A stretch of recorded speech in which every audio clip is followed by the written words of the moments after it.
क्या नियम हमेशा वैसे ही होते हैं जैसे वे लिखे जाते हैं, खासकर जब बात हो प्राचीन भारत की? तो चलिए इस सवाल का जवाब ढूंढने के लिए महाभारत की दुनिया में चलते हैं। देखते हैं कि आदर्श नियमों और असल जिंदगी में कितना फर्क था। देखिए, ये सिर्फ पत्थर पर उकेरी गई एक लड़ाई का सीन नहीं है। असल में ये एक चाबी है, एक दरवाज़ा है जो हमें उस दौर के समाज के नियमों और आदर्शों की दुनिया में ले जाता है। 1 लाख, सोचिए जरा, 1 लाख से भी ज्यादा श्लोक। जी हाँ, हम बात कर रहे हैं महाभारत की। ये दुनिया के सबसे लंबे महाकाव्यों में से एक है। और जानते हैं इसे लिखने में कितना वक्त लगा? कोई 1-2 साल नहीं, पूरे 1000 साल। और यही वजह है कि ये हमें उस समय के समाज की एक बहुत ही गहरी और साफ तस्वीर दिखाती है। तो महाभारत की कहानी क्या है? बहुत सीधे शब्दों में कहें तो ये 2 चचेरे भाइयों के गुटों, कौरवों और पांडवों के बीच की कहानी है, एक लड़ाई जमीन और सत्ता के लिए। लेकिन जैसा मैंने कहा, महाभारत सिर्फ एक कहानी नहीं है, ये हमें उस दौर के आदर्श समाज के बारे में भी बताती है। मतलब एक ऐसा समाज जैसा उसे होना चाहिए था। और इस आदर्श समाज की जो नींव थी वो थी परिवार। महाभारत में जब पांडवों की जीत हुई तो एक नियम और भी पक्का हो गया। वो था पितृवंशिकता का नियम।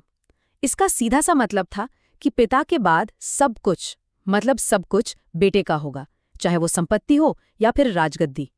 और बेटों की ये चाहत कोई नई बात नहीं थी। महाभारत से भी सदियों पहले ऋग्वेद जैसे ग्रंथों में शादी के वक्त ऐसी प्रार्थनाएं की जाती थी कि उसे उत्तम पुत्र मिले और पति का प्यार मिले। इससे साफ पता चलता है कि समाज में बेटों को कितना जरूरी माना जाता था। लेकिन बेटियों के लिए नियम बिल्कुल अलग थे।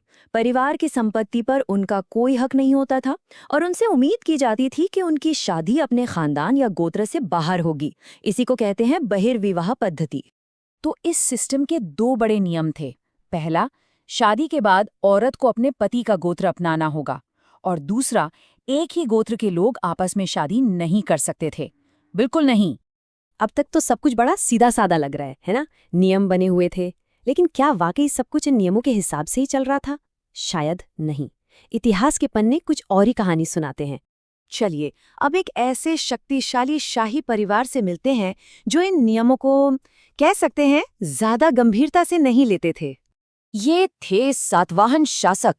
इन्होंने लगभग 400 सालों तक पश्चिमी भारत और दक्कन के बड़े हिस्सों पर राज किया।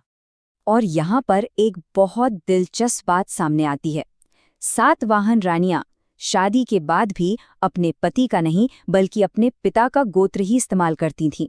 और सिर्फ इतना ही नहीं, कुछ रानियों ने तो अपने ही गोत्र के अंदर शादी भी की थी। ये तो ब्राह्मणीय नियमों का सीधा सीधा उल्लंघन था। तो अब सवाल ये उठता है कि इतिहासकार इस गुत्थी को सुलझाते कैसे हैं? एक तरफ नियम है, दूसरी तरफ असलियत। तो जवाब क्या है? जवाब है कि वो वापस जड़ तक जाते हैं, मतलब बिल्कुल असली सोर्स तक। और इस पहेली का जवाब कहीं और नहीं बल्कि खुद महाभारत में ही छिपा है। और इसे ढूंढ निकालने के लिए विद्वानों ने एक बहुत ही एम्बिशियस प्रोजेक्ट शुरू किया। बात है 1919 की। वीएस सुखथंकर नाम के एक विद्वान और उनकी टीम ने एक जबरदस्त काम शुरू किया। उन्होंने पूरे देश से महाभारत की अलग-अलग हैंड रिटन मैन्यूस्क्रिप्ट्स को जमा किया। मकसद था एक ऐसा संस्करण तैयार करना जो सबसे ज्यादा ऑथेंटिक हो। उन्होंने क्या किया, जो श्लोक ज्यादातर मैन्यूस्क्रिप्ट्स में कॉमन थे उन्हें मेन टेक्स्ट में डाल दिया।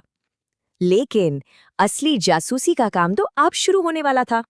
सोचिए, 13,000 पन्नों की ये जो किताब बनी, उसमें आधे से ज्यादा पन्ने सिर्फ फुटनोट्स से भरे हैं। और इन फुटनोट्स में क्या है? इनमें वो सारी अलग अलग बातें और कहानियां हैं जो देश के अलग अलग कोनों में सुनाई जाती थीं। और यही हमें असलियत दिखाते हैं कि कैसे बड़े नियमों के साथ साथ छोटी छोटी लोकल परंपराएं भी चल रही थीं। ये जो इतने सारे वेरिएशंस हैं, ये साफ साफ बताते हैं कि प्राचीन भारत का समाज जैसा दिखता था उससे कहीं ज्यादा कॉम्प्लिकेटेड था। कोई एक नियम सब पर लागू नहीं होता था। तो इस सब से हम क्या समझ सकते हैं? पहली बात, महाभारत जैसे ग्रंथ हमें समाज के आदर्श नियम बताते हैं, जरूरी नहीं कि वो हकीकत हो। दूसरी बात, पितृवंशिता और गोत्र से बाहर शादी जैसे नियम भले ही बहुत प्रभावशाली थे, लेकिन हर कोई उन्हें नहीं मानता था। और सातवाहनों जैसे उदाहरण दिखाते हैं कि इन नियमों को चुनौती भी दी जाती थी। असली इतिहास इन्हीं आदर्शों और असलियत के बीच के फर्क में छिपा होता है। और ये बात हमें आज के बारे में भी सोचने पर मजबूर करती है। आज हमारे समाज के आधिकारिक नियम क्या है और असलियत क्या है? शायद इतिहास की ही तरह इसका जवाब भी उतना सीधा नहीं है जितना लगता है।